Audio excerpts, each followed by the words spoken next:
Welcome to Are You Ready? With your Bible teacher, Carlos Crillo. Get ready to study your Bible.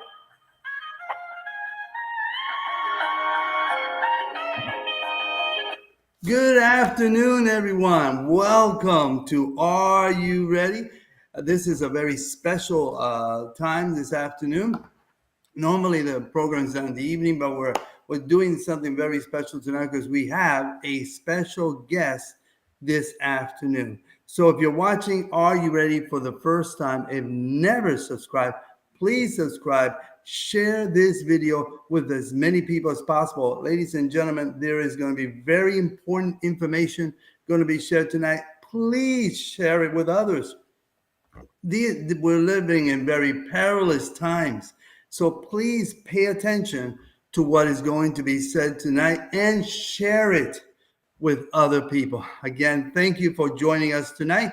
And we are very happy to have with us Dr. David PYNE.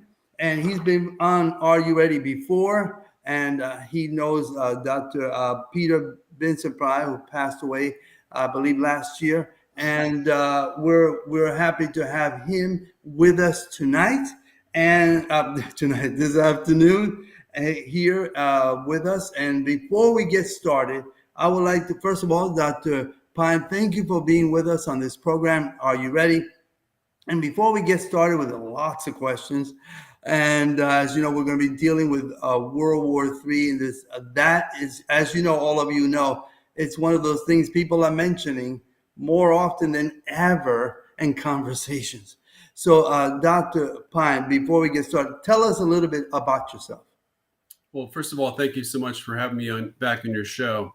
So I've been serving as the Deputy Director of National Operations for the Task Force on National Homeland Security for the past few years. My background is I'm a former U.S. Army Headquarters staff officer and combat arms officer. I'm a national security strategist. I've been published extensively in the national interest. I'm the editor of the Real War newsletter, which is at dpyne.substack.com. If any of your viewers would like to check out my newsletter, they can do so there. And I have done a lot of interviews about the war in Ukraine, as well as the possibility for for a direct war with Russia, and also with China over Taiwan.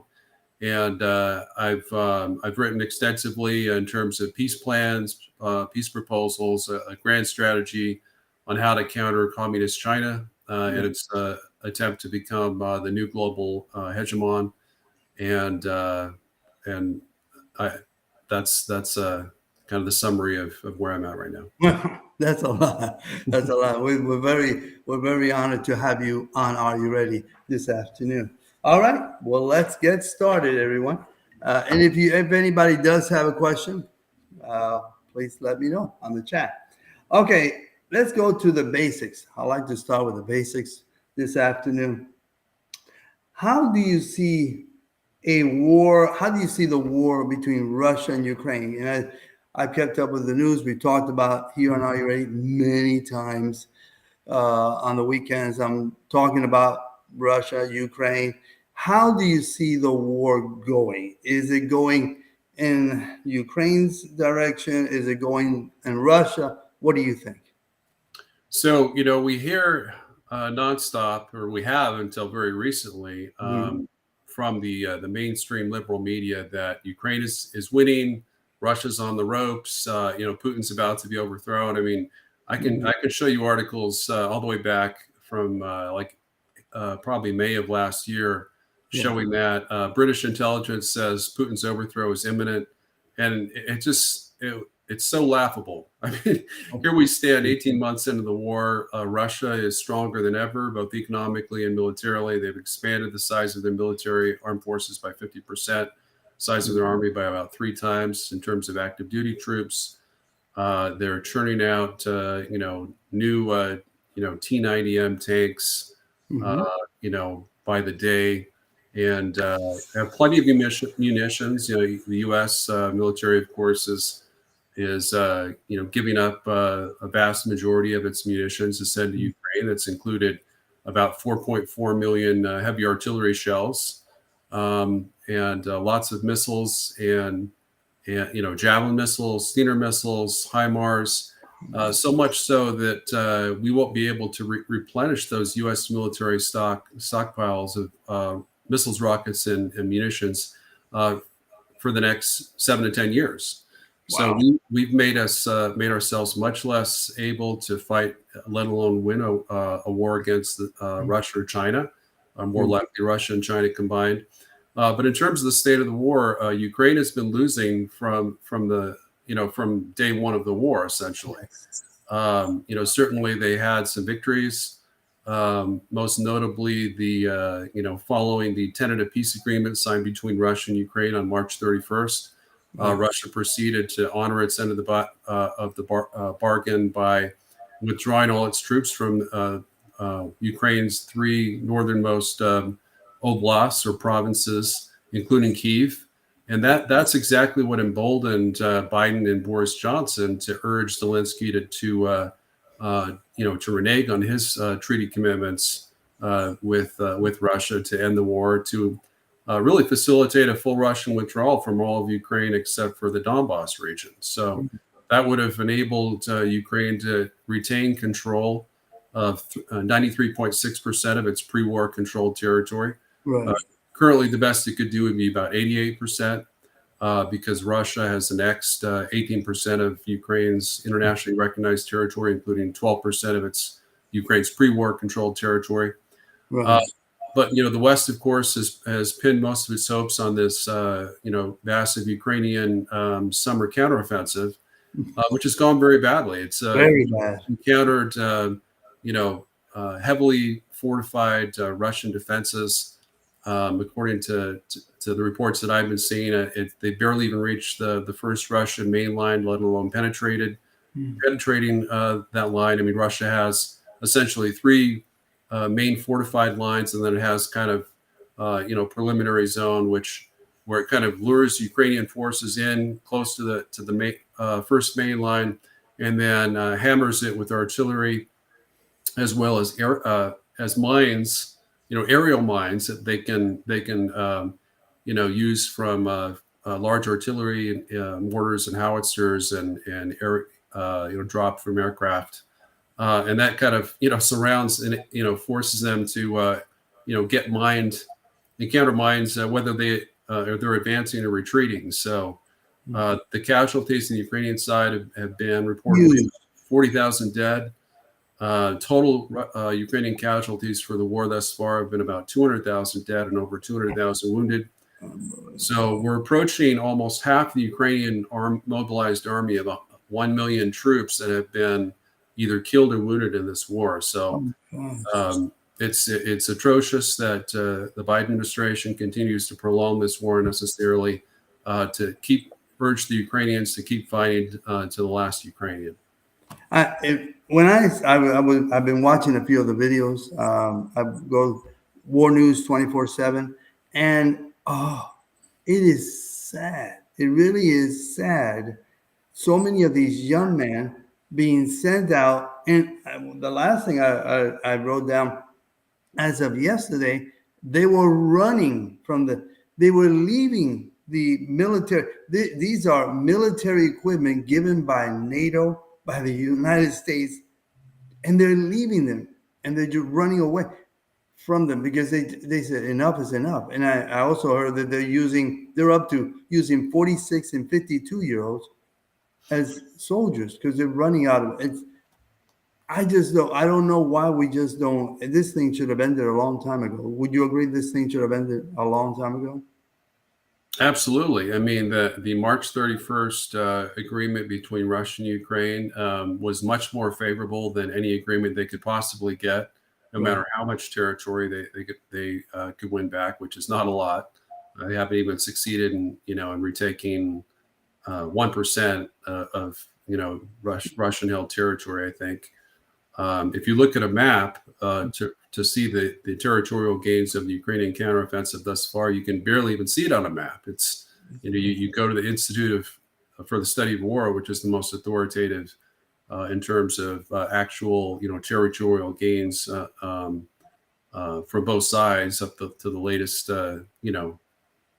day or hour, I guess. Okay. And you can barely even see it. So you're absolutely right. Ukraine, Zelensky recently fired all 5 of his regional recruiting commanding generals, because he found that they had been accepting a lot of bribes from soldiers who had been bribing the generals to avoid military service. Ukraine is desperate for additional troops, and they're scraping the bottom of the barrel. A lot of Ukrainians have fled across the border, even at the peril or risk of being shot by Ukrainian border guard troops. The desertion rates are high. The laws against desertion have been increased from 4 or 5 to 7 years in prison if a deserter is caught. Wow. And the conscription order at this point includes all Ukrainian males, I think 17 or 18 to 60. So they're recruiting 60-year-olds to fight the Russians because they've run out of young men to draft. So I think that's a sign of where the war is really going right now. I also saw that they were drafting kids, like teenagers, 14, 15, 16. I mean, this thing needs to stop. It's really horrible. Now, another question.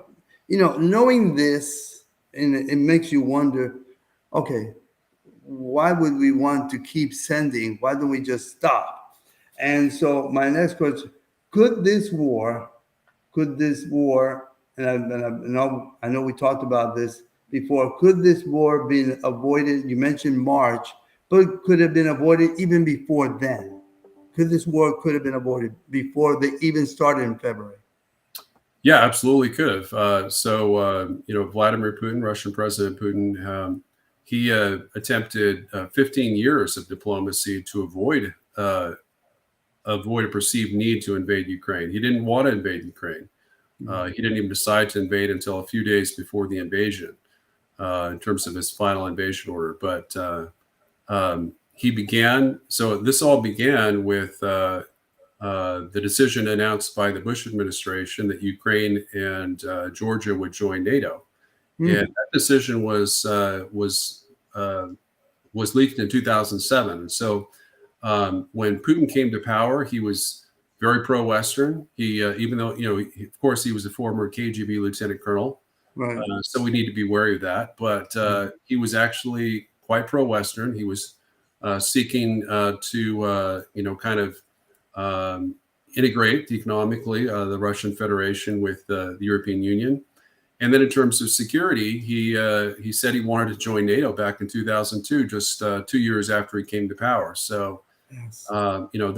We recall that Putin allowed Bush to station U.S. troops in former Soviet republics of Central Asia and three different former Soviet republics in order to help fight the war on terror. So that was, I mean, can you imagine, Texas becoming independent, and we still have military bases in Texas, and we invite Russian and Chinese troops to help fight the insurgents in Mexico. Yes. I mean, I don't think so. Yeah. So Putin was, was very pro-Western, and then the turning point. The first time we heard him say harsh words to the West was at the Munich Security Conference in 2007, and he warned the West. He said, Ukraine, it's clear that Russia should not join NATO because essentially, they repudiated his invitation for the previous 5 years, and he warned the West against having Ukraine and Georgia join NATO. And then the following year, of course, we had the Bucharest Declaration that Ukraine and Georgia would join NATO in the near future. They didn't provide a timeline, but it was really the worst of all worlds for Ukraine because it put Russia on warning that Ukraine and Georgia would join NATO, but it gave Ukraine and Georgia none of the protections of NATO membership. So it was essentially an invitation for Russia to do something about it, Exactly.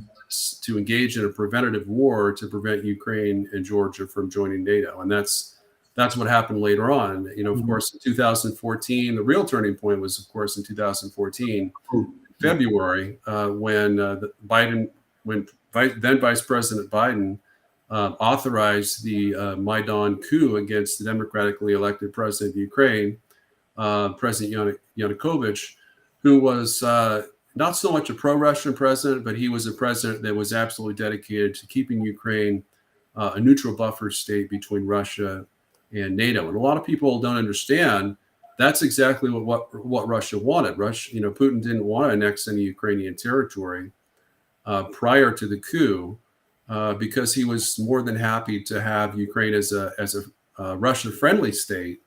Not a satellite or anything like that, but an independent buffer that protected and secured the Russian Federation against NATO expansion. And so he had warned President Bush in a secret memorandum that was declassified, came to light, I think through then Ambassador to Russia, William Burns. He told President Bush directly. He said, if you expand Ukraine into NATO into Ukraine, then Russia will retake control of Crimea and the Donbass region. So he's very clear. He's very consistent. He's very transparent. We should have taken those warnings seriously, and we didn't. Bush and Obama supported the Bucharest Declaration. President Biden, of course, the most anti-Russian president we've ever had since the Cold War. During the Cold War, we had lots of reason to be anti-Russian. They were communists, they were genocidal, they were like communist China, they mass murdered their citizens, and they conquered vast swaths of territory through military conquests during World War II. So, they continued invading other countries as well. You look back in terms of the number of U.S. military interventions we've had since the end of the Cold War, I think it's around 250 military operations. Russia's invaded two countries, since the end of the Cold War, and that's Ukraine and Georgia. And they've done so in a limited way, whereas we took full control of Iraq, in an imperialist fashion for no justified reason at all. It was an unprovoked invasion. Russia has limited itself to, this 18% of Ukraine. Now, at one point or another during this invasion, they occupied about 30% of Ukrainian territory, never at the same time. But then he voluntarily withdrew from 1/3 of that territory, or maybe even 40%, following the peace agreement. So this, we hear from the liberal Democrats constantly that Putin is Hitler, that he's on exterminating the Ukrainians, either seizing all of their territory and abolishing Ukraine as a nation, enslaving them, or genociding them, and it's so farcical. It has no relation to the truth at all. And I've heard that too. I mean, the media has been in the idea to make Russia the enemy from the beginning.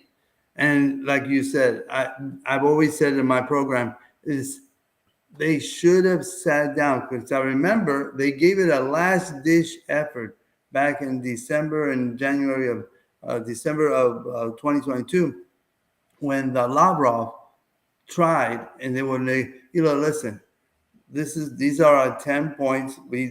Let's sit down and talk. I'm not saying, they weren't saying we need you to follow every single time, but let's look at these are what we're saying. Let's down and look at what we need to happen, and then if we can come to some sort of agreement, we can avoid it. And they tried and said, talk to the hand. They didn't want to listen. Yeah, that's absolutely right. So for 15 years, Putin had one version or another of his mutual security agreement with the U.S. and NATO. He presented that in 2007, and he presented later modifications up until the final modification, which was, as you mentioned, December 2021, just a couple months before the war broke out. And Biden, completely rejected it in total.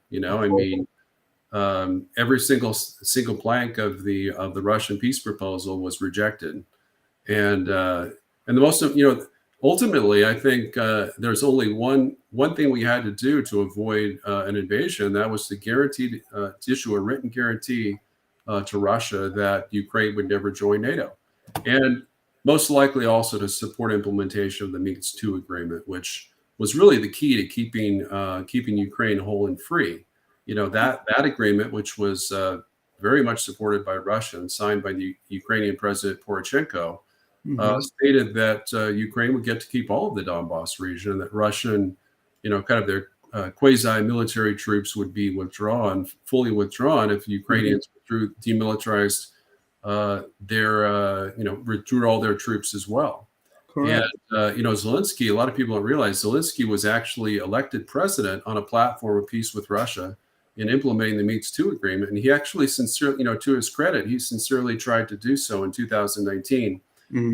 But the Azov regiment and other, neo-fascist militias, the president in Ukraine refused to withdraw from the Donbass region, so he was unable to implement it. And then they threatened Zelensky, either physically or politically, that they would somehow take him out or remove him from power, and so he cowered and gave in and became an anti-Russian president. So if he had been a president who was continuing to try to implement the Minsk II agreement, which Ukraine signed in 2015, this invasion would never have occurred. But clearly, President Biden, very deliberately, he chose war. He chose war in Ukraine. He chose all of the killing and the slaughter of hundreds of thousands of brave Ukrainian soldiers and for his nefarious ends. And you have to wonder if his extensive business deals and at least 10 million in bribes, Ukraine, for which Zelensky could likely blackmail him by revealing all of the evidence and cause him to be impeached and removed from power, may be the reason why he's decided to send Ukraine nearly $200 billion in aid, much of which has been, appropriated. Well, I won't say much, but we know at least 400 million of U.S. aid has been embezzled by Zelensky and his corrupt Ukrainian government leaders for their own personal gain. And you talked about corruption. I think that was one of the reasons they didn't bring him into NATO, right? Because after what happened in 2014, we're talking about 8 years. Well, how come NATO didn't get him into say, okay, let's bring him into NATO. Because there was so much corruption. So here we're still, after knowing that there's corruption, we're going to still send them more money, and and then the weapons that we're sending are all being destroyed. It's okay. I got another question. Okay. I think we talked about that one. Okay. Now here's one, and then from what I'm seeing, it looks like this thing it should be coming to an end at some point. But will NATO, what do you think? Will NATO use Article 5? Because it's like they're itching to get into a world war of some kind. Do you think, could you explain to us what is Article 5? And would NATO use it? Yeah, so Article 5, the popular misconception is that Article 5, states that, attack on one is an attack on all, and essentially mandates that every country in NATO declare war. And the truth is quite different. So under Article 5, all NATO members have to declare war, or rather vote for military action in order for NATO military action to proceed. So the likelihood, let's say, for example, that there was a Russian incursion in the Baltics or Poland, the likelihood that every member of NATO would vote for war in Russia, which would be essentially suicidal in that event, is quite unlikely. So what you would have is kind of a coalition of the willing. So in Iraq, Bush Jr., George W. Bush, he didn't have a UN mandate, so he tried to get the Europeans to support him, and the only country that came to support the invasion was the United Kingdom, which is not a puppet of the U.S., of course, but has been very highly dependent and on the U.S. For its security, and therefore simply parrots almost every U.S. foreign policy and national security stand that the U.S. has internationally. So, and the U.S. Congress, there was recently a bill in the U.S. Senate that sought to clarify that NATO's Article 5 provision would not would not be able to usurp Congress's responsibility to declare war in that instance. But really, what Article 5 says essentially is it says that NATO members will meet and convene and provide some level of military assistance to the nation being attacked.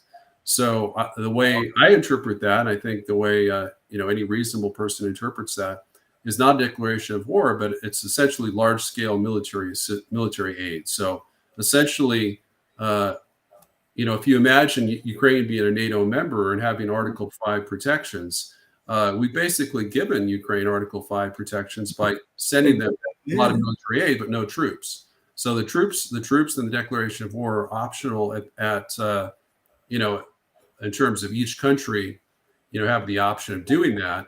But what's required clearly by Article 5 is the large-scale military assistance. And like you just stated, they already basically are doing that already, correct? By all the aid they've been giving without the paper being signed, Article 5, they're already doing that, correct? In essence, yes. I mean, one thing that's been made clear is that the U.S. is absolutely unwilling to send its own troops to fight and die in Ukraine in their defensive war against Russia. And so the reason for Biden refusing to concede, Ukrainian permanent neutrality outside of NATO has been proven as a farce. If he's not willing to defend Ukraine now when they need our help, then why would he insist that Ukraine join NATO, knowing that if Ukraine were to join NATO after a peace agreement and Russia invaded the next day, we wouldn't go to war with Russia over Ukraine. Exactly, we wouldn't do that. Exactly, the same thing. It doesn't make sense. Okay, let me see. Okay, and I think you basically mentioned that. Do you get a sense? I don't know if you mentioned Afghanistan, Iraq. Do you get a sense that America, and I'm talking about America within the government, want a war, want a world war? Are there people who are hawks and say, hey, I think we could win it? If we went to war against Russia, man, somebody might be telling the president Biden, I think don't worry, we'll win. We are going to win. Do you think that is happening?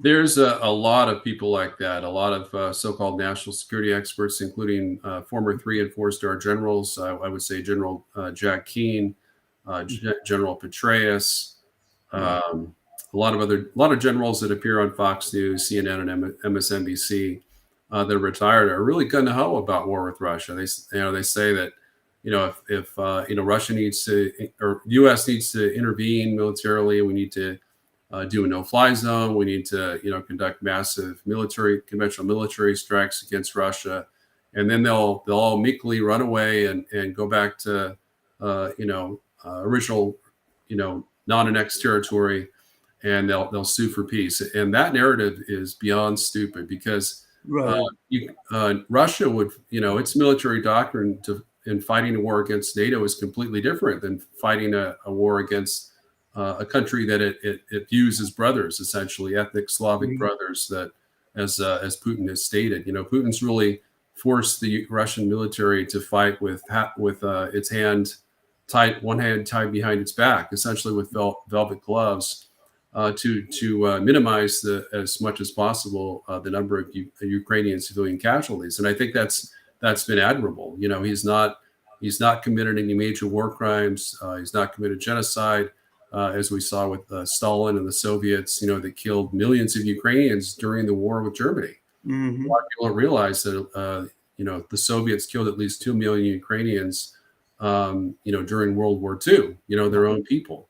And the Ukrainians, this isn't really relevant to the discussion, I think, but some Ukrainians that I've talked to said that their grandparents said that life was better under the Nazis than under the Soviets. And the Nazis were really genocidal mass murderers. So, so Stalin was even more so. So that just tells you how bad Stalin really was. So Ukraine has every reason to hate and resent the Russians for, genociding, during the Holodomor, up to 10 million Ukrainians, about 25% of their population. But they shouldn't, determine foreign policy today based on resentments for, past issues, nearly a century ago. Putin is clearly desirous of peace. He's been offering peace terms on the table since day 2 of the war. Zelensky initially accepted those peace negotiations, even signed a draft peace agreement. And we really need to do everything we can to bring this war to a close, to avoid it escalating to a potential direct war between NATO and Russia, which would quickly escalate to the cyber and space warfare level, and perhaps super EMP and nuclear level as well. Yes, that's what's going my next question. Let's say we get to the point, which nation do you think will strike first? Let's say we're talking about nuclear. Which nation do you think would strike first? Well, I just watched, just last night, I watched the interview between Colonel Douglas Macgregor and Tucker Carlson, which Macgregor speculated that if we went to war with Russia, that we would strike first with tactical nuclear weapons, because the Russian army would be invading NATO and we'd be unable to stop them. So I actually I think that it's more likely the opposite of the case. I don't think we could prevail in a war against Russia because of their massive advantages in super EMP and tactical nuclear weapons, as well as strategic nuclear weapons and even cyber attacks. Russia would, the first day of a general war with NATO, they would likely conduct a massive cyber attack on NATO, including the U.S. homeland, that would, blind and disable us. They'd take out our early warning or GPS satellites. That would make it very difficult for us to coordinate defensive, let alone offensive operations with our NATO forces. So, for that reason, I think that all the bluff and bluster about all these retired 3- and 4-star generals and Lindsey Graham and the Senate and and others, even like Ted Cruz and Mitch McConnell, I think they're absolutely wrong. I think they don't understand that Russia is really holding back its massive unconventional warfare capabilities, which if unleashed, it could use to win the war with Ukraine inside a week. That's exactly what you just said, Dr. Pine. I've always thought, and I'm the beginning, the Russian army, boy, they don't look good. They look bad. Those guys they can't seem to be winning anything. And I said, are you kidding me? Listen, if Russia unleashed, like you just said, all their stuff they have it used, and they used it, they would have been up going already out of Ukraine into NATO within a week or two. But like you said, they have held back. Putin has held back instead of boom going forward. Okay, let's switch to China, okay? Because that's another mess. I heard there's a Chinese malware. I don't know if you heard that one, and that could shut down U.S. electricity, water, and communication. Do you know anything about that Chinese malware that I heard about? Yeah, so there was an article about how the Biden administration has, or the Biden DoD has detected Chinese malware at some U.S. military installations and infected, the software and systems that we use, and they believe that is kind of those back doors, or I guess cyber bombs, essentially, have infected all of U.S. Defense, military bases, and perhaps our entire military, perhaps including even the Pentagon, and I think that's absolutely correct. I mean, we've had expert testimony by, I think, the head of U.S. Cyber Command that Russia, China, and North Korea do possess the capability to shut down our electrical power grid, and our communications, internet, and GPS and early warning satellites with massive cyber attack. And so that's something we need to guard against. And we're not doing enough. Our cyber defenses are much smaller than the Chinese. For example, we have about 6,000 dedicated personnel as part of U.S. Cyber Command. China has a cyber army of about 60,000. That last I heard, and that was many years ago. It's likely much larger now.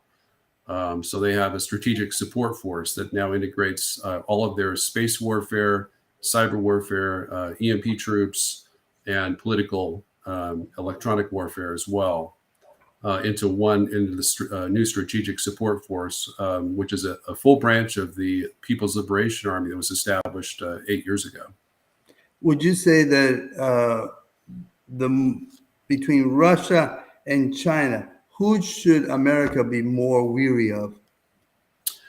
Well, I mean, if you look at the nuclear side in terms of capabilities, I mean, Russia greatly outmatches China, but China is engaged in a massive nuclear buildup, which Admiral Richard, former head of U.S. Strategic Command, has said is breathtaking. And then one of his, I guess, the Indo-Pacific Command commander has stated that this is the largest conventional buildup we've seen since World War II. So China is essentially, building up to fight World War III against the U.S., and we're doing nothing in response. We haven't increased the size of our strategic nuclear arsenal by even one warhead in the past 31 years. We've built only 8 to 32 tactical nuclear warheads, and we have no tactical nuclear warheads at all deployed in East Asia or the South China Sea to counter any Chinese aggression. So the Chinese seem to be more advanced at this moment than us, would you say? Yeah, and in addition to that, so China has the largest army, the largest navy, the largest coast guard, and the largest nuclear capable ballistic and cruise missile force in the world by far. According to my book, Catastrophe Now, which I co-wrote with Cindy Ayers and Peter Pry, that was published back in March and is available on Amazon. They have about nearly 4,200 nuclear capable ballistic and cruise missiles, which they could potentially arm with nukes and use against the U.S. Now, granted, most of those missiles are medium to intermediate range missiles, Right. So they can't range the U.S. itself, but they could certainly range any ships or bases we have in the Western Pacific region. Okay, continue talking about nuclear weapons, and you mentioned the missiles that they have. Can NORAD detect all nuclear weapons like a hypersonic missile? Because we're all waiting for NORAD to give us a signal, go to the bunkers. What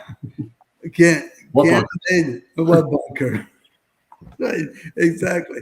But what can NORAD detect all nuclear weapons, especially hypersonic?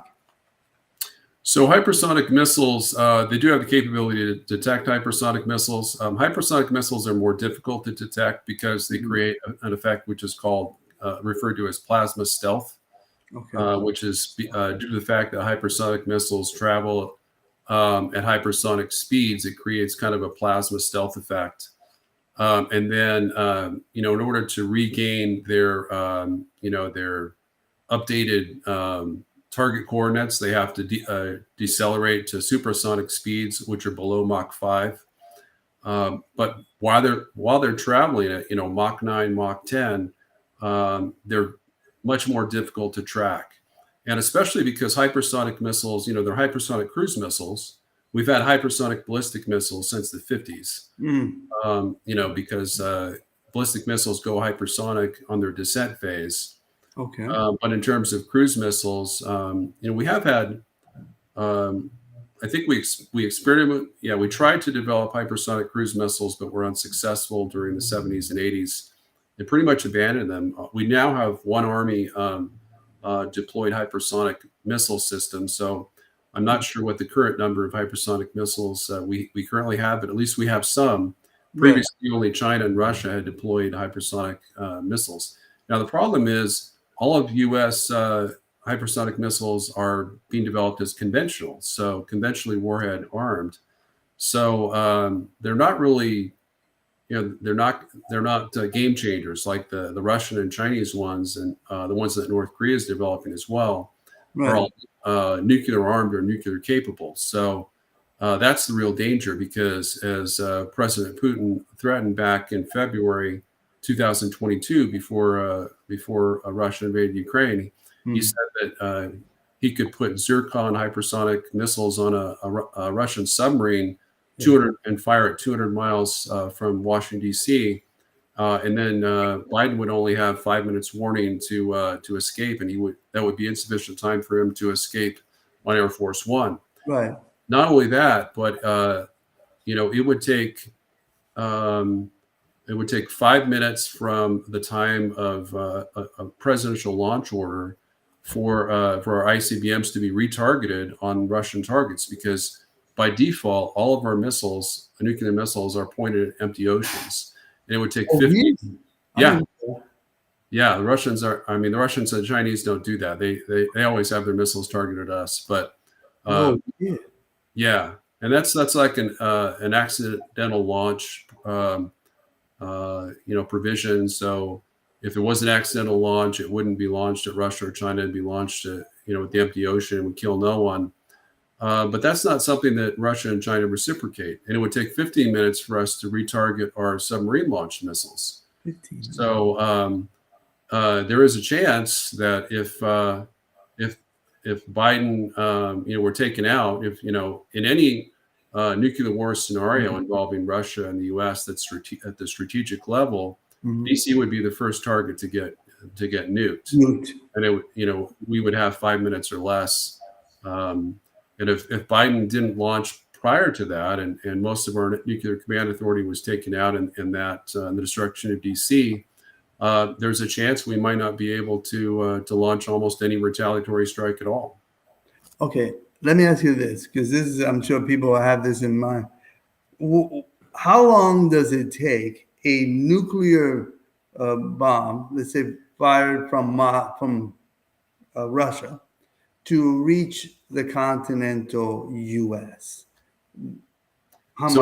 It takes roughly 30 minutes for an ICBM launch from the interior of the Russian Federation to reach the United States homeland. 30 minutes. But as I mentioned, a submarine-launched ballistic or cruise missiles could take 5 to 15 minutes. 15 minutes. Those would be the first strike weapons of choice that Russia would use. The ICBMs would likely hit kind of a second strike because the distance is farther. So the ones you're mentioning are the ones in submarines, and are those subs, are they somewhere near the U.S., correct? They would be in the Atlantic, correct? Is that correct? So yes, most of Russia's largest fleet and largest nuclear submarine fleet is the Red Banner fleet, which is located in the Barents Sea. Okay. So that operates out of Murmansk and Archangels. Okay. They have naval bases up there, Murmansk primarily, I think. But those would come out through the North Atlantic. Likely in between, the Faroe Islands or Iceland and Greenland. And, we do have detection systems that can detect submarines that pass through those straits. But now Russia has, developed a new weapon system called the Poseidon, also referred to as Status 6 or a Canyon. Mm-hmm. And the Poseidon is, it's erroneously referred to as a torpedo. It's actually a nuclear-powered underwater unmanned vehicle the size of a bus that is, it's able to, because it's nuclear powered, it has almost unlimited range, at least 10,000-mile range before it needs to refuel. And it travels at 200 knots. So most U.S. warships travel about 30 to as much as 35 knots, and this travels at 200 knots. So, but it has the most crazy thing about it, or the most scary thing, is that it has reportedly a 100 megaton warhead. So that Russia's Belgorod submarine, which with its full complement of 6 Poseidon UUVs, has roughly the same nuclear firepower as the entire U.S. nuclear arsenal combined, operational nuclear arsenal. So wait. Let me see if I heard you right. Are you saying, and I want you to repeat it, you're saying that the Russians are in one submarine, the Belgorod, right? yes, Has 6 Poseidon, can carry 6 Poseidon nuclear or torpedoes, right? And those 6 nuclear torpedoes in that one submarine has more power than the U.S. nuclear arsenal. Is that what I heard? Can you repeat that? yeah, I said that those Yeah. 6 Poseidons, which total 600 megatons, Uh-huh. have nearly as much nuclear firepower or throw weight as the entire operational U.S. nuclear arsenal combined. So we have 1,665 nuclear weapons that are operational, and we Right.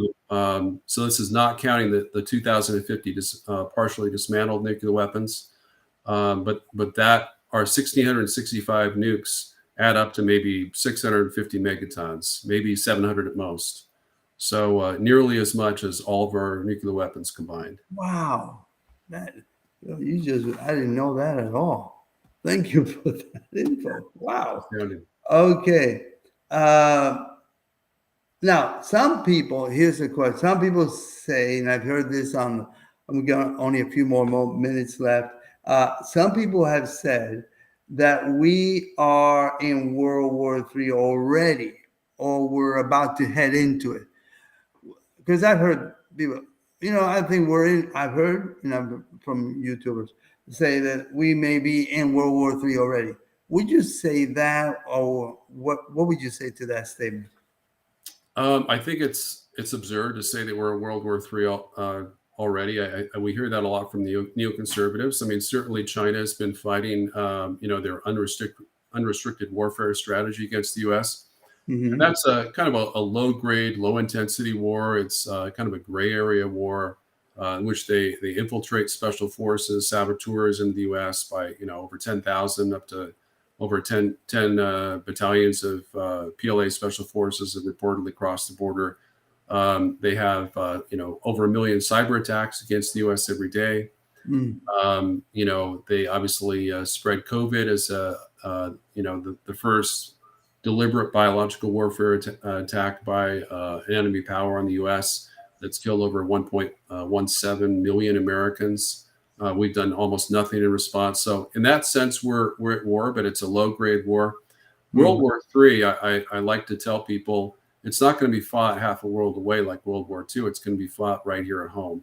Exactly. So when there's World War III, the Americans people are going to know about it because they won't have any power. Their cars will either not work or will have no gas available at the gas stations because the power will be out. So, and then if we're hit with super EMP attacks, we might have invading Chinese forces on the West Coast, within several months later. So it's going to be a war like no other. It's going to be a war that's essentially genocidal against the American people. And that's why it's so critical. We need to pursue a policy of peaceful coexistence with both Russia and China, but most importantly, Russia, because Russia is an enemy only because U.S. policies have stupid policies have made them an enemy. And we can flip them to be a friend so that they would be a neutral power in any war with China. Right now, the way we've been attacking Russia, with this Biden's proxy war against Russia and Ukraine, I assess they would likely join the war against us if we were to fight a direct war with China over Taiwan. So we wouldn't be just facing China in a global war, we'd be facing China, Russia, North Korea, and probably Iran as well. Oh, yeah. Wow. What you just said, it goes with a lot of what I was about to ask you next. Because I feel this exactly the same thing that the last few World War One, the war was in Europe. World War Two, talking about America, in Europe. The Europeans know of World War One. The Europeans have memory of World War Two. We have been very blessed. We didn't in the continental U.S. We didn't have like Great Britain had bombing runs and the Blitz dropping bombs in London. We didn't go through any of that. The Europeans, no, that's why the Europeans are not. They're not that wanting to get it because they know what that means. But that was my last question tonight, this afternoon. Can Russia, and I think you mentioned it, can Russia and China invade America? Is that a possibility, or just some, like the movie Red Dawn? Do you think if we keep going in this direction, could that possibly happen? Yeah, that's absolutely a real possibility. Red Dawn scenario, and all it would take is massive cyber and super EMP attack on the U.S. homeland that's comprehensive nationwide. Once they take that out, our military forces here in the U.S. would melt away over a period of months as they realize that their families are starving to death and being preyed upon by roving gangs. Willing to kill them for food and whatever supplies they might have. So all the China and Russia would have to do would be to wait a few to several months for the U.S. population to essentially kill each other off or die from starvation or starvation-related diseases. And we've assessed, we here at the EMP Task Force have assessed that up to 90% of Americans, or about 275 million of us, would perish within a year following a super EMP attack. So they wouldn't be facing a country of 306 or 307 million Americans and another 26 million non-citizens. They'd be facing perhaps 31 million Americans if they just waited 12 months for us to die off. So this is a horrendous and nightmarish hellish scenario that Americans can't even comprehend. We lost almost no civilians during both world wars, but our military losses would be far less pronounced than our civilian losses. If we had military forces stationed abroad, they might in some cases survive the war, but we Americans, civilians, would have a very poor chance of surviving such a war. Wow. And as I said, China could easily invade and occupy the western coast and perhaps even get into the U.S. A couple states deep. So we don't want that to happen. I mean, we don't. Yeah. This is because a lot of people have talked about this, and I've heard a lot of people, thinking the possibilities. How do you think we could prevent something like that? What needs to be done to prevent that kind of an invasion occurring in America? That's an excellent question. So the number one thing we can do is to change our national security strategy from one of liberal hegemony to a grand strategy of offshore balancing. So offshore balancing, we withdraw basically all of our ground troops from Europe and Asia. We would keep some troops in Japan, because it's an island, perhaps not Okinawa, perhaps not. But in terms of Europe, we would essentially withdraw all of our ground troops. We'd still keep some air and naval bases for strategic reasons. We could still be a member of NATO. We could still defend our treaty allies in terms of a nuclear umbrella over Japan, South Korea, Philippines, and Australia. But we would make clear that provide strategic clarity, just as Biden did with Russia over Ukraine, saying the U.S. would absolutely not send troops to fight Russia and Ukraine. We would do the same thing with regards to Taiwan. We would say that in any war between China and Taiwan, the U.S.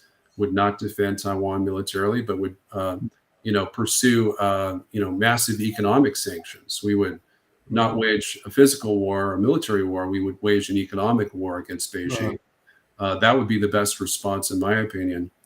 And that would ensure that China would not act to preemptively strike the U.S. with a massive cyber and space warfare attack, as I fear they might due to Biden's repeated pledges to defend Taiwan militarily. Yeah.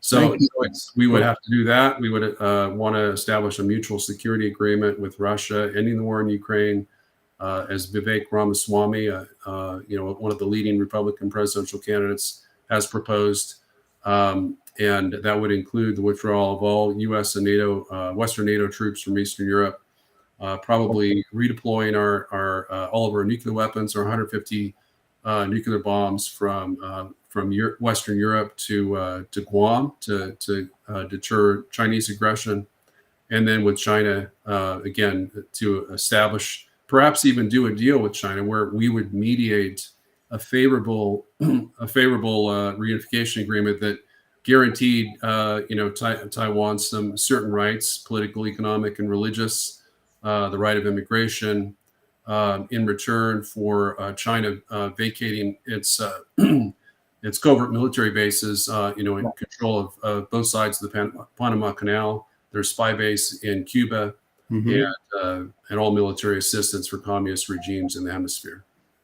Well, let me ask you one last question before we go.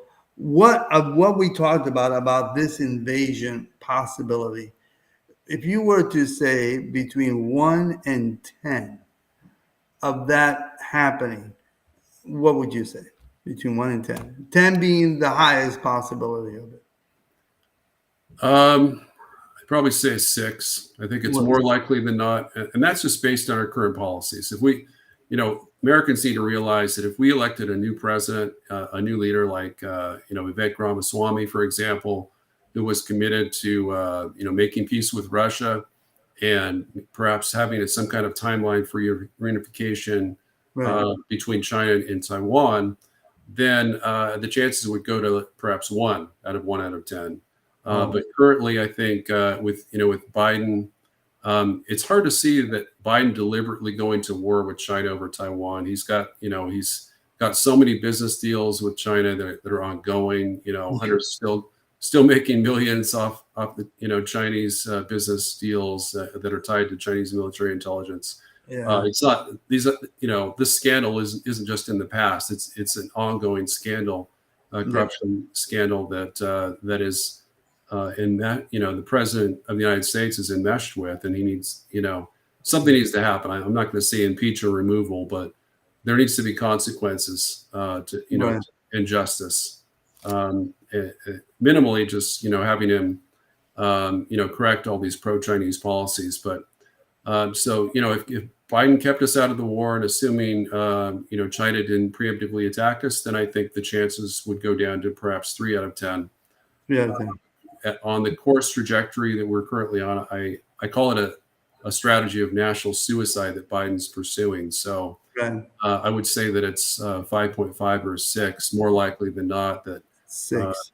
That we will get invaded and we'll have to suffer a massive cyber and or EMP attack. Well, I'm hoping and praying it's get to the 1 instead of the 6. Well, Dr. PYNE, it's been a pleasure having you on our program here on Are You Ready? Before we go, is there any last, a few words you want to share with our audience before we finish this afternoon? Yes, there is. Thank you again for having me on the show. So I would like to encourage all of your viewers to please go to my website at dpyne.substack.com and subscribe to my newsletter. I've got some paid articles, but most of my articles are free, free to read fully. I have on my website, a specific plan to counter a grand strategy to counter the rise of China. I've got solutions, peace plans to end the war in Ukraine, and then forward those articles to your and also in the National Interest magazine online. Forward those to your members of Congress and perhaps state legislators and governors as well, so that they'll be incentivized to take immediate action to protect the U.S., to harden the grid against EMP attack, to build a comprehensive national missile defense system, and rebuild our badly undersized and increasingly obsolescent nuclear arsenal. And most importantly, as I mentioned, get U.S. leaders to change the strategy, to jettison the strategy of national suicide and adopt an America First national security strategy of offshore balancing, and engage in diplomatic peace agreements just like Nixon and Reagan did to help win the Cold War, that will get us out of this mess. Because at this point, it's almost too late for us to take extensive military measures. We have to pursue the diplomatic option and strategy option at this point. And I hope and pray we do. Well, I want to say thank you to all of you being Dr. PYNE. Thank you very, very, very much for being once again in the program. For those who have been watching Are You Ready? Please subscribe, click notification, and share this video. There's plenty of information here that many people need to know, because I found stuff I didn't know while we were on this program. So I was very blessed in that. So please share this video. Thank you for joining us, and we'll see you on Thursday. Once again, Dr. PYNE, thank you for being with us, and you have a good day, sir. Thank you very much. Thank you. You as well. Good night. Good afternoon, everybody. Have a blessed day. Thank you, Dr. PYNE. Bye-bye.